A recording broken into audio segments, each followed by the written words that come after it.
We now welcome UFC heavyweight Maurice Greene. Maurice, thank you for the time today, sir. How we doing? Thanks for having me. It's always a pleasure. We will take the first set of questions from Gabriel Gonzalez with Cageside Press. Hey Maurice, how are you? How are you? I'm great. I'm doing pretty good, man. Thanks for asking. So you know what? You sign on the dotted line to fight Greg Hardy. I'm assuming, more so than other opponents, you probably get a lot of messages and a lot of attention for the fight. I'm just wondering, what's that like when you have a fight that emotionally charges people? I'm assuming. Um, I told myself, my teammate Juan Adams fought him, and I was talking to Juan about it, and I was telling Juan, I said, Juan, I just can't get wrapped up. I'm not saying that, I agree with it, okay, but that's none of my business. And if I was in his position, I was trying to change my life, and I was on a different professional platform trying to make a transition. The last thing I'd want to do is have my opponents continuously bring up my past because I'm trying to move forward towards it. I mean, at the end of the day, we're going to get locked in a cage. And, when the crochet boss fights how the crochet boss knows how to fight, they'll get the result that they want. I got a family to feed. So all of my motivation is feeding my family and make sure my kids have to want for nothing. And my fiance has everything that she needs when daddy's away. So, the messages, all that stuff, that really don't get to me. I got one job, take care of my family. All that other stuff, that's America's issue. That's not mine. I'm assuming with the pandemic and obviously quarantined at the hotel that you got a lot extra time to do more crochet work. So who has not gotten a gift yet with all the time you've had to make stuff for the UFC staff and etc.? Oh man, there's a lot of UFC staff that I still need to. I cross paths with these guys, and they always take care of me, and they're always good to me. They're nice. It's just a great experience every fight week, and which is the reason why I'm all smiles right now. Slowly but surely, I'll get to everybody and make sure everybody got just a little chip of the crochet boss every time they go to them cold climates. So, I mean, it's too many to name. Have you been making any new stuff? Have you learned, just some new skills with all the extra time this year? Or what's up? You know what? I've been pretty active, man. I mean, I fought in January. I turned around, fought in June. I'm fighting now. So I've been in camp. I moved my family from Minnesota to Albuquerque. And then I've been in places where I myself have been in, dark places. After losing two straight and not knowing what the future of this dream was for me, you fall into a dark place sometimes. So it's been a taxing year. But it's starting to turn around, and Saturday night is going to continue to turn around in the way that I need it to turn. So, On that note, as a fighter yourself, what do you most want to show in your performance this Saturday? The thing that you continue to see with the crochet boss. I'm here for a reason. I'm meant to be here, and it's more proven to myself every time I hop in there. It's a proving ground for myself. I don't need to show anybody anything. I'm the crochet boss. I'm the most interesting thing in the heavyweight division, bar none. And I wholeheartedly mean that. I want you to go ahead and look at the heavyweight division and tell me which one of these motherfuckers are interesting. And I'll wait. Yeah, I got you. Thank you, Maurice. Good luck. We will take our next set of questions from Danny Segura with MMA Junkie. Maurice, I'm curious. Were you surprised of getting Greg Hardy? Obviously, he's one of the bigger names in the division. Were you surprised of getting this matchup? No, not at all. I mean, a matchup's a matchup to me. Yeah. Am I surprised that they gave me Greg? It's not something that I thought I would get anytime soon. But hey, they threw it to me for a reason. They want to see the crochet boss do his thing. So the crochet boss gonna go out there and do his thing. For sure. And as far as Hardy's game, obviously this is someone that came in the UFC without that much experience, and he's kind of just been progressing as he's been fighting in the company. What do you make of his game, and where do you think what do you think his most dangerous aspect is? We all know his most dangerous aspect is his power. I mean, that's a no-brainer. But let's go back and look at some of the guys I fought. You know, there's no way that Greg Hardy hits harder than Sergey Pavlovich. So I mean, his game is progressing. You know, I took my first amateur fight 30 days after I walked in the gym at 310 or 300 pounds after I lost 30 pounds. And then I fast tracked to pro, and I fast tracked myself to the Ultimate Fighter in the UFC. So, you know, I'm kind of on the same path, but the difference is I had no professional athletic. You know, I wasn't a professional athlete prior to coming in here. I was just a Joe Blow off the street who used to just live every day like it's his last. So, in a lot of ways, in that way, me and Greg are very similar. And you know, I'm learning on this stage just like he is. You know, you see in the Volkov fight that he can hang in there. He can hang in there with some of these big dogs, and he's not somebody to actually take lightly. I think some people take him lightly. I'm not. He has my undivided attention. He has since I signed the contract. Yeah. Well, can't wait for the fight. Best of luck. Thank you so much. We will take the next questions from Damon Martin with MMA Fighting. Hey, Maurice, I know after your last fight, you talked a lot about, you know, moving your family to Albuquerque and finding a real training home in Jackson Wink. And you mentioned, you know, that you've kind of, in a way, you have grown up in the UFC, coming from the Ultimate Fighter and things like that. But how much have you grown up working with that team? Leaps and bounds. Leaps and bounds. Let's put it this way. Where I'm at today and where I was at with my last camp is night and day. Jackson Wink is the place for me. Jackson Wink has everything I need. They have heavyweight training partners, and you need that heavyweight pressure to fight these big boys. That's what I didn't really realize moving from Factory X to Jackson Wink is, you know, the lack of heavyweights at Factory X was kind of a downfall for me. And it's not any knock on Factory X. They got great coaches. They got world-class coaches.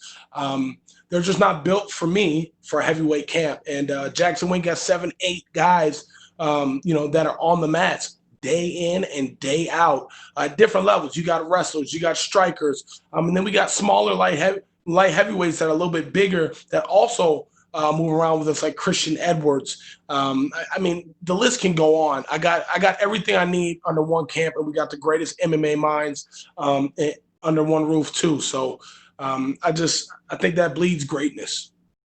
Absolutely. To that point, you know, going into this fight, you mentioned, you know, Greg Hardy's greatest weapon is his power, but we have seen him go to a couple of decisions. You mentioned the Volkov fight, obviously his last fight as well. Do you have to like in terms of like preparing for this guy, like, do you have to be careful with a guy like this because he does have that massive power, but we've also seen him kind of be a little bit more reserved in a couple of fights? Listen, you gotta be careful with every heavyweight you fight. You and I both know this. The common denominator in the heavyweight division is one shot will end your night, no matter who the hell you are, right? So if you choose to forget that, you know, you may be going night-night. But that being said, you know, I'm not afraid to go to sleep. It happens. It happens to the best of us. You've seen most of the greats go to sleep. So if I'm going to be afraid to go to sleep, that means I'm afraid to move forward, and we're not going to do that Saturday night. It just is what it is, man. You know, you get locked into a cage, one person's going to come out a winner, one person's going to come out a loser. Where do you want to be? You just need to make a decision. I've made my decision. I made my mind up. You know, I'm out there to get a W and move forward in my career. It was mentioned earlier, of course, you know, Greg being a former NFL player, you know, having a bit of a name coming in, you know, he's not a top 15 guy, but he's a very well-known guy. In a lot of ways, do you feel like this is actually a bigger fight just because of who Greg Hardy is, even though he may not have a number next to his name? There's a lot of attention being paid, you know, whenever he fights. There's a lot of attention being paid because the general public wants to see him get knocked the fuck out. And we all know this, right? Because of his past. But, I mean, I'm a mixed martial artist. So when I look at big fights, I'm looking at guys like Alexei Oleinik. That was a big fight for me, right? That's a guy who's a mixed martial artist to the core. He has wins in 4 decades. Greg Hardy's a very, very athletic guy who is skilled. You know, he's building his skills. He's putting his tools in his toolbox, right? And we just have to go out there, and all my tools need to beat his tools, you know, and get a little bloody and beat up in the process because that's just how it is. And last one for me, you mentioned working at Jackson Wink and working with heavyweights. Kind of a two-part question. Have you been working with John Jones? And as a teammate, how do you feel like John Jones is going to do as a heavyweight? I haven't yet been able to work with John Jones. But aside from John Jones, it'd be awesome if John Jones was in the building with us. But he has other engagements and things that he's working on outside of the cage that that keep him away from being in the gym. But between Juan Adams, Davion Franklin, he's in Bellator, Christian Edwards. I mean, I'm just trying to pick out. There's so many names that I can't even pick them out. I mean, there's so many heavyweights in there that give me something different, where I can learn from all those people. And, when John is ready and he's back in the gym, I'll learn. I'm sure I'll learn a whole lot of things from him, and I'll get better in a bunch of different ways. So my thing is, you can learn something from everybody, from the first day amateur to the 20-year vet. You can learn something from everybody if you want to. You just have to figure out how you got to work with them to get better and what area you're looking to get better in, right? So you have to just diversify your skill set. I put this skill here. Well, I want to work on, with the smaller guys, I want to work on being quick, getting in and out. It's not about power, right? With some of the bigger guys, I want to see if maybe I can handle the clinch, or maybe can I control them on the ground. So, and not everybody thinks like me, but this is how I structure what I do day in and day out in that gym, and that that keeps my fire burning to get better. Thank you, Maurice. No problem. Thank you. We will take our last set of questions from Sue McDonough with Sportskeeda. Hey Maurice, how you doing? I'm doing great, man. How you doing? I'm doing fine myself, thank you. To hear. What's up? What's up? So, your last fight obviously was very important to you, and you reflected on it in your post-fight interview. What is the significance of this fight, and how important is this one to you? Every fight's important. Every fight is your most important fight, right? But as far as importance, yeah, it has my undivided attention. It's the most important thing that's going on in my life right now, besides my family, obviously. But in my professional career, it's the most important thing going on in my life. Greg Hardy has my undivided attention, and he has for as long from when I signed the contract.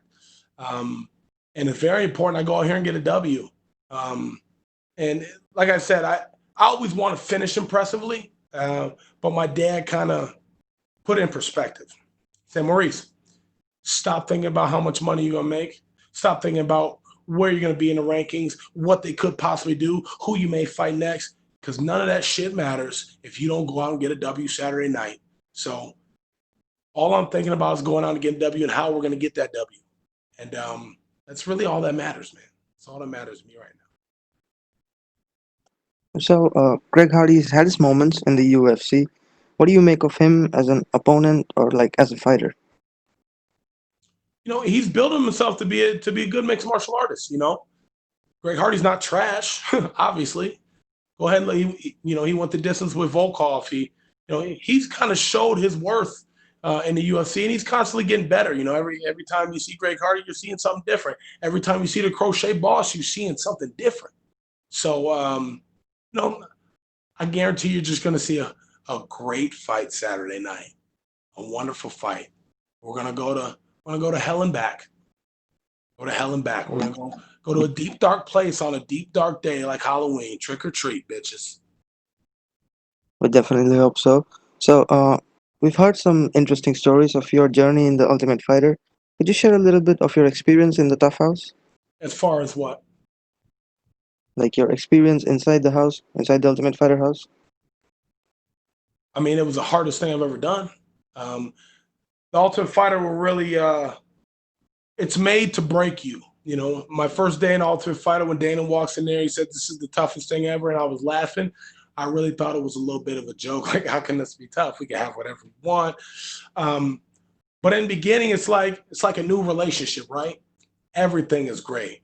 But once you start getting towards the end, it starts to get tough. It wears on you, especially when you got a family and you're used to being able to vent to somebody. You don't get all that. It really brings out the best of these athletes. And that's why you see these guys on Tough come from Tough, and even not being a winner of Tough, or still have successful runs in the UFC.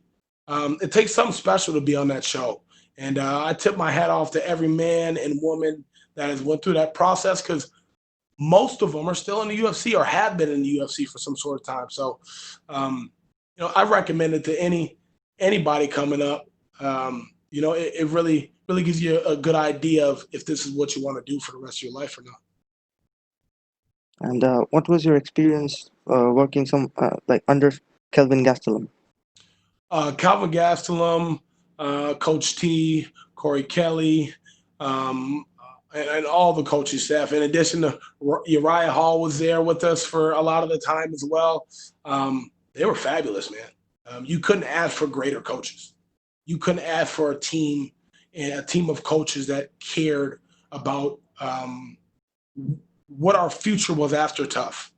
You couldn't ask for a better team of coaches in comparison to the other side of the spectrum and what they got. Some of those guys wanted to come over with us. So I'm still to this day very grateful for Calvin Gastelum and all the coaches. And I still talk to all of them a lot. So it was a great experience to change my life tenfold.